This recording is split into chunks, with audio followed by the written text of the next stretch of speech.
The Dodge Hornet is the brand's first electrified product and an entry into an all-new segment for us. And we're gonna do it in typical Dodge fashion. We're gonna do it different than everyone else in the industry that competes in that segment.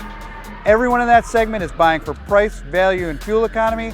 That's not what we're doing. We're bringing an aggressive, muscular offering to the marketplace. We are launching the quickest, fastest, and most powerful compact UV under $30,000. And then from there, we're gonna step up to the PHEV version, but we're not gonna call it a PHEV, we're gonna call it an RT, because it is a proper step up in performance like an RT should be. And from there, we're gonna go into direct connection, and we're gonna bring a GLH to market. And for those of you that remember what that stands for, it stands for taking the big dogs down with our smallest offering. And we're gonna be true to that exact same philosophy with the new Hornet. We can't wait to get into this segment and really disrupt it. We're coming into a politically correct segment, and we're gonna do what Dodge does and shake it up.